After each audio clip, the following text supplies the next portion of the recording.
అమ్మాయి కోసం కాల్ చేస్తుంటే బాత్రూమ్ వెళ్ళింది, బయటికెళ్ళింది, ఇట్లా పలానా చోటుకెళ్ళిందని చెప్పి ఏదో త తప్పి తప్పిస్తున్నారంట అంతేగాని తమ్మునితోటి మాట్లాడనిస్తలేరంట ఆ పాపకి. అప్పుడే వీడికి డౌటొచ్చింది. ఇంక పత్రిక తీసుకొని మళ్ళీ ఇంటికి పోయినప్పుడు అప్పుడు చెప్తున్నాడంట కూర్చోబెట్టుకొని. ఆ అమ్మాయి లేదు ఇట్లా ఎళ్ళిపోయింది అని చెప్పి నీ గురించి ఇట్లా లెటర్ రాసి పెట్టిపోయిందని ఓ లెటర్ చూపించిండ్రు. ఆ లెటర్‌లో చాలా బ్యాడ్‌గా రాసిందంట మా తమ్ముని గురించి. ఉందండి ఆ లెటర్ ఉందా? మా తమ్ముని ఫోన్‌లో అయితే అన్ని ప్రూఫ్‌లున్నయి. ఒకవేళ అవి గాని రికవర్ అయితే అవి బయటకొచ్చే ఛాన్స్ గూడా ఉంది సార్. అయితే నాకు చూపిచ్చాడు. ఫోన్‌లో చూపిచ్చాడు. ఇట్లా లెటర్ అని జెప్పి. మళ్ళీ నాకు సెండ్ జేయలేదు. ఫోన్‌లో చూపిచ్చాడు ఇంటికొచ్చాక. ఇట్లా లెటర్ బ్యాడ్‌గా రాసింది. అంటే అంత బ్యాడ్‌గా లెటర్‌గా రాసిపోయినప్పుడు మా తమ్ముడంటే ఇష్టం లేనప్పుడు మళ్ళెందుకొచ్చి మా తమ్ముడిని పెళ్లి చేసుకున్నావు? నువ్వంటే ఇష్టము అది ఇది అని జెప్పి ఎందుకు పెళ్లి చేస్తున్నావు? పోయేదుంటివి వానింటైనా పోయి ఎక్కడైనా పోయి తగలడేదుంటివి. నా తమ్ముడినెందుకు నాశనం జేసినావు? నా తమ్ముడు ఏం జేసిండు నీకు? నీ ఫ్యామిలీకి ఏం జేసిండు? కనిపించిన ప్రతి ఒక్కరికి మంచిగా పలకరిస్తూ రారా అని అని మాట్లాడుతుండే. అట్లా నా తమ్ముని ఇప్పుడు నాకు లేకుండా చేసిండ్రు. ఇప్పుడు నాకెవరు దిక్కున్నారు? నా ఫ్యామిలీకి ఎవరు దిక్కున్నారు? చెప్పండి మీరు నాకు సమాధానం చెప్పండి. మళ్ళీ ఏమన్నా అంటే వస్తారు. గొడవలు పడడానికొస్తారు మళ్ళీ. మా ఫ్యామిలీ గురించి, మా గురించి బ్యాడ్‌గా స్ప్రెడ్ చేయడానికి వస్తుంటారు. సార్ ఇంకొకటి పోలీస్ స్టేషన్‌లో కూడా మా గురించి బ్యాడ్‌గా స్ప్రెడ్ చేస్తున్నారు సార్. ఇంతకుముందు కూడా. అంటే మేమేదో పెళ్లి ఇష్టం లేదు అని చెప్పి మా తమ్ముడిని మేమే దాచిపెట్టినాము అని ఇటువంటి రూమర్స్ క్రియేట్ చేస్తున్నారు సార్ వాళ్ళు. మేమెందుకు దాచిపెడతాం? మా తమ్ముడిని అతి కిరాతకంగా చంపించింది మీరైతే. మేమెందుకు ఇలాంటివి చేస్తాం?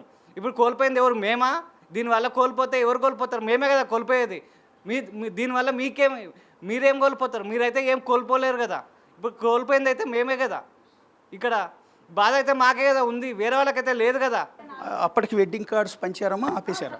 సగం అమ్మాయి వెళ్ళిపోయినా, అమ్మాయి గురువారమేమో వెళ్ళిపోతే వాళ్ళ అమ్మ మాకు సండే రోజు ఇన్ఫర్మేషన్ ఇచ్చింది. ఇట్లా మా పాప కనిపిస్తలేదు, ఎక్కడ వెళ్ళిపోయిందో ఏమో, సంబంధము క్యాన్సిల్ చేసుకుందామని అనుకుంటున్నాం, ఇంకా అమ్మాయి వెళ్ళిపోయింది అంటే సరే అని మేము అనుకున్నాం.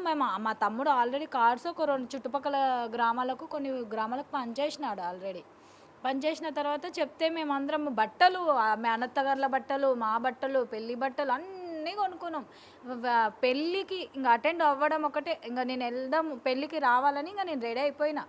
అంత జరిగిన పెళ్ళిని క్యాన్సిల్ చేసుకొని పోయిన పిల్ల అక్కడనే పోయేది ఉండే, వానే చేసుకుని లేక ఎక్కడ ఎన్న పడి సావనుండే.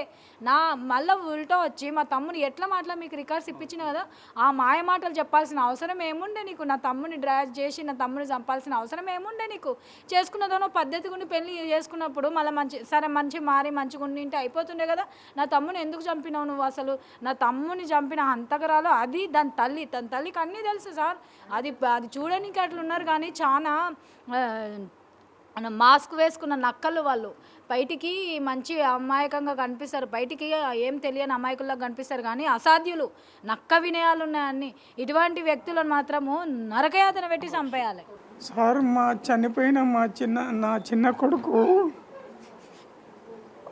పెళ్లి పత్రికలు ఇవ్వడానికి సెటరేట్ చేసుకున్నాడు సార్. పెద్దవాడు వన్ సైడ్, చిన్నోడు వన్ సైడ్, నేను ఒక సైడు, వాడు ఒక సైడ్ అని వన్ సైడ్ చేసుకున్నాం. అప్పుడు కాలు ఇరిగిలేదు సార్.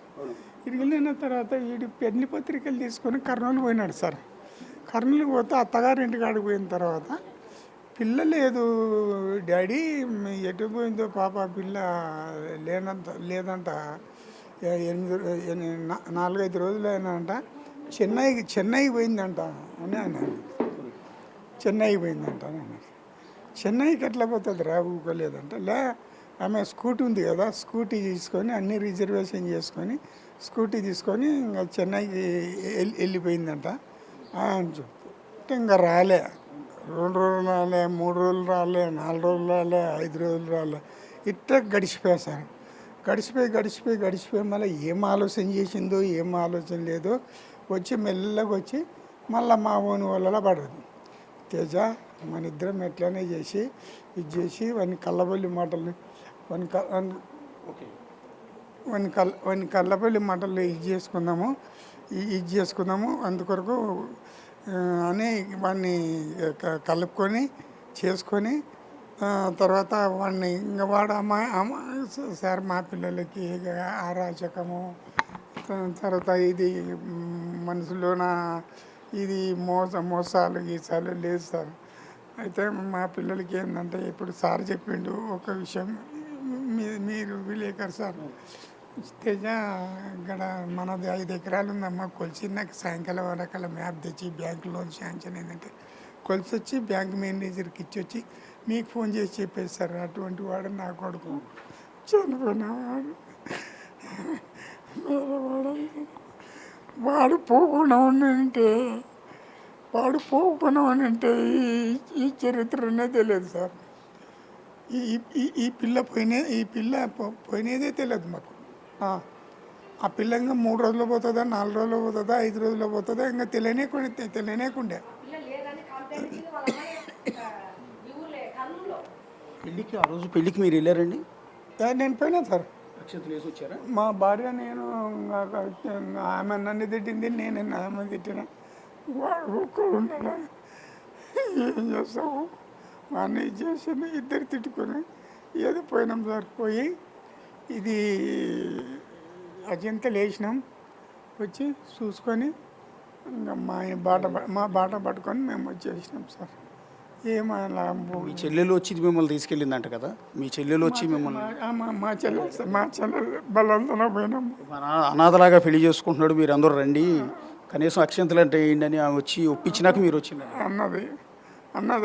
ఆమె ప్రెషర్ నుంచి ఇది పెళ్లి కార్యక్రమం అనేది కూడా ఆమె ప్రెషర్ ఉంటే వెడ్డింగ్ కార్డ్ అది మీరే కొట్టించారు పెద్ద ఆయన? నేను కొట్టించాను సార్. ఎంటైర్ ఫ్యామిలీ తరఫున, ఫ్యామిలీకి మా ఛానల్ తరఫున మిమ్మల్ని క్షమించమని అడుగుతున్నాం. ఇంత బాధలో ఉన్న మిమ్మల్ని ఇక్కడికి వచ్చి మిమ్మల్ని ఏడిపించే ఉద్దేశం కాదు, మీకు న్యాయం చేయాలన్న ఉద్దేశంలో. నాకు మీ నుంచి ఒకటే సార్, వాళ్ళకి తొందరగా శిక్ష పడాలి సార్, ప్లీజ్ సార్. ఎందుకంటే మన చట్టాలు ఎలా ఉన్నాయంటే ఒకసారి ఇన్సిడెంట్ జరిగితే కన్నా ఒక 1 మంత్ మాత్రమే గుర్తుపెట్టుకుంటాం, తర్వాత మర్చిపోతున్నాం సార్. ఇలా మనం మర్చిపోవడం ఏమవుతుందంటే అది జరుగుతూనే ఉన్నాయి సార్. ఇంకొక ఫ్యామిలీ, ఇంకో కుటుంబం. ఎందుకండి మొన్న మేఘాలయాలు జరిగింది, అందరం బాధపడ్డాం, దేశం మొత్తం బాధపడింది. ఎందుకంటే మేఘాలయాలో సేమ్ హనీమూన్కి అనే అబ్బాయిని తీసుకెళ్ళి ప్రియుడితో కలిసి అతను చంపించేసిందండి. హనీమూన్ మర్డర్ అని ఇప్పుడు దేశం అంతా డిస్కషన్ నడుస్తోంది. ఆమె తల్లిని, ఫ్యామిలీ మెంబర్స్ అందరిని అరెస్ట్ చేశారు. అది మర్చిపోకముందు బహుశా నేను అనుకోవటం ఏంటంటే అది చూసుండదు, ఎందుకంటే పేపర్లో, టీవీలో, యూట్యూబ్ ఛానల్స్లో, సోషల్ మీడియాలో విపరీతమైన పాపులర్ అయింది ఆ హనీమూన్ మర్డర్ అనేది. మేఘాలయాలి అది చూసి ఇన్స్పైర్ అయ్యి ఈ మర్డర్ చేయించిందని అనుకుంటున్నాం మేము. అంటే ఎక్కడ మారట్లా, ఇన్సిడెంట్ జరుగుతూనే ఉన్నాయి. అదే ఆ హనీమూన్ మర్డర్ చేసిన ఆ తల్లిని ఇమ్మీడియట్గా ఉరిదీసి ఉంటే ఈమెకి భయం వచ్చేది, రేపొద్దు నేను కూడా దొరికిపోతాను, ఉరిదీస్తాను. అది అంటే మన చట్టాలు ఎలా ఉన్నాయంటే సార్ తొందరగా శిక్షించారు సార్. అది వాయిదా పడుతూ 10-15 ఏళ్ళు, కనీసం 10-15 ఏళ్ళు నడవాలి. వరకు బాధితులుగా మిగిలిపోతున్నాం సార్. వాళ్ళు మాత్రం మంచిగా ఎంజాయ్ చేస్తుంటారు సార్. బెయిల్ వస్తుంది, ఆరాము ఒక 90 డేస్లో బెయిల్ వస్తుంది, వాళ్ళకి మంచిగా ఎంజాయ్ చేస్తుంటారు సార్. వాళ్ళు మాత్రం బాగా ఇద్దరు మధ్య తిరుగుతూ ఉంటారు సార్. కానీ చనిపోయిన తల్లికి మాత్రం శోకం అలాగే ఉంటుంది సార్, తల్లిదండ్రులకు మాత్రం శోకం అలాగే ఉంటుంది సార్. అలా జరగకుండా ఉండాలంటే మన చట్టాలు మొత్తం మార్పు చెందాలి సార్. తొందరగా సౌదీ లాంటి చట్టాలు ఎట్లా ఉంటాయి సార్, దొంగతనం చేస్తే చేయరు కదా, ఎరగొడతారు. ప్రాణానికి ప్రాణం అంటే చంపేసారు కదా, వాళ్ళకు ప్రాణం తీసేయాల్సిందే సార్. స్పీడ్గా వితిన్ ఒక 1 మంత్లో, అట్లీస్ట్ 1 మంత్లో అయినా సరే వాళ్ళు ఉరిశిక్ష అనుభవిస్తే కదా ఇంకొకరు చేయకుండా ఉంటారు సార్. ఇంకొక తల్లి శోకం అనేది జరగకుండా ఉంటుంది అనమాట. అట్లా తొందర మీ నుంచి మాకు, మీడియా నుంచి మాకు వచ్చింది అదే సార్. అదే మళ్ళీ అడుగుతున్నాం. పెద్దయినా మీరు కూడా మమ్మల్ని క్షమించాలి, ఈ టైంలో మిమ్మల్ని ఏడిపించాను నేను, మీ హెల్త్ బాగాలేదు అయినా కూడా మళ్ళీ మాట్లాడించి మిమ్మల్ని ఏడిపించాను. అమ్మ మీరు కూడా క్షమించాలి, మానవత్వం ఉండాలి ఈ సందర్భంలో.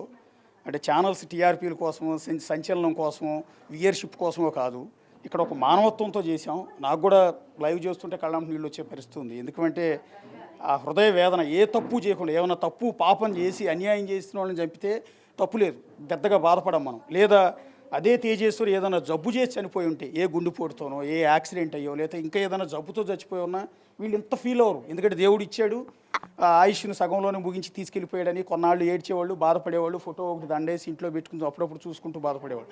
కానీ తన ఏ పాపం తెలియని, అన్యం పుణ్యం ఎరిగిన తన బిడ్డని అన్యాయంగా ఒక అమ్మాయి ఇంత దారుణంగా హత్య చేయించిందన్న విషయాన్ని జీర్ణించుకోలేరు, డైజెస్ట్ చేసుకోలేరు. ఇప్పుడు ఆ తండ్రి చెప్పాను కదా, తండ్రి ఆయన చేతుల మీద పెంచాడు ఆ బిడ్డని, ముగ్గురు బిడ్డల్ని తన చేతుల మీద పెంచాడు. ఇప్పుడు అలాంటి కొడుకు లేకపోయేటప్పటికి ఆ తండ్రి ఎలా ఉన్నాడు చూడండి. తాను కని పెంచి 9 మాసాలు కనిమోసి పెంచిన తల్లి చూడండి ఎంతలా కుంగిపోతోంది, ఏ పరిస్థితిలో ఉందో చూడండి. తన తోడబుట్టి తనతో పాటు కలిసి పెరిగిన తమ్ముడు ఇంత దారుణంగా హత్యకు గురై చివరికి డెడ్ బాడీ ముఖం కూడా చూడలేని పరిస్థితిలో వాడిని చూసామని అక్క ఎంత కుమిలిపోతుందో చూడండి ఒకసారి. అక్క కనీసం చివరిలో ముఖం కూడా చూసుకోలేకపోయారు. తనతో పాటు 32 ఏళ్ల పాటు కలిసి పెరిగిన తమ్ముడిని తాను కని పెంచిన కొడుకుని ఆ తల్లిదండ్రులు కానీ అక్క కానీ తోడబుట్టిన ఈ ట్విన్స్లో బ్రదర్ అయిన ఆయన కానీ కనీసం చివరి నిమిషాల్లో ముఖాన్ని కూడా చూడలేకపోయారు. ఎందుకంటే ముఖం ఆ రకంగా కుళ్ళిపోయి ఆ రకంగా ఉబ్బిపోయి భయంకరంగా ఉన్న పరిస్థితుల్లో వాళ్ళు చూసుకోవాల్సి అంత్యక్రియలు చేయాల్సి వచ్చింది. ఈ కష్టం ఇంకా ఏ కుటుంబానికి కూడా రాకూడదు. చూస్తున్న జనం కూడా దయచేసి మమ్మల్ని క్షమించాలి. ఇంతసేపు ఈ కుటుంబంతో మాట్లాడిచ్చినందుకు ఈ ఆవేదన బయట ప్రపంచానికి తెలియాలన్న ఉద్దేశంతో ఇంతసేపు వాళ్ళని ఏడిపించాం. మేము ఇంతసేపు వాళ్ళతో మాట్లాడిచ్చాం. ఈ ఆవేదన ఎందుకంటే పోయిన తేజేశ్వర్ రాడు. మేము ఎన్ని కథనాలు టెలికాస్ట్ చేసినా ఎంతసేపు టీవీలో చూపించినా తేజేశ్వర్ని మేము తెచ్చేవాళ్ళం. కానీ అల్టిమేట్గా మేము చేయగలిగింది ఇది ప్రపంచానికి చెప్పడం ద్వారా ఇంకో తేజేశ్వరు ఎక్కడా కూడా బలి కాకుండా ఇలాంటి దుర్మార్గపు ఆడవాళ్ళ చేతుల్లో ఇలాంటి నీచమైన ఆడవాళ్ళ చేతుల్లో ఇంకో మగాడు బలి కాకుండా ఇంకో కుటుంబం ఇలాంటి కన్నీటి శోక సందర్భం నిలిచిపోకుండా ఉండటానికి అడ్డుకట్ట వేయడానికి ఇదంతా కూడా టెలికాస్ట్ చేస్తూ ఉన్నాం. న్యాయస్థానాలని రిక్వెస్ట్ చేసుకుంటూ ఉన్నాం, పోలీసుల్ని రిక్వెస్ట్ చేసుకుంటూ ఉన్నాం సీరియస్ యాక్షన్ తీసుకోమని. అది చెప్పే క్రమంలోనే ఈ కుటుంబ ఆవేదన మొత్తాన్ని కూడా ప్రపంచానికి తెలియజెప్పే ప్రయత్నం, ఈ కుటుంబానికి ఎంతో కొంత న్యాయం చేసే ఉద్దేశంలోనే ఇంతసేపు వాళ్ళందరినీ కూడా మాట్లాడిచ్చాము. అందుకని ఆ కుటుంబాన్ని మేము అడుగుతున్నాం, రిక్వెస్ట్ మన్నించమని, మమ్మల్ని క్షమించమని అడుగుతూ ఉన్నాం. అట్లాగే చూస్తున్న జనాన్ని కూడా క్షమించమని అడుగుతూ ఉన్నాం. ఇది కేవలం రేటింగ్స్ కోసం చేసింది కాదు, మానవత్వంతో ఇంకో తప్పు జరగకూడదు, ఇంకో ప్రాణం బలవకూడదు అనేది అంతా కూడా చేశాము. ఈ పరిస్థితి ఇంకా ఏ కుటుంబానికి రాకూడదని మళ్ళీ కోరుకుంటూ ఈ లైవ్ ముగిస్తూ ఉన్నాం ఇంతటితో.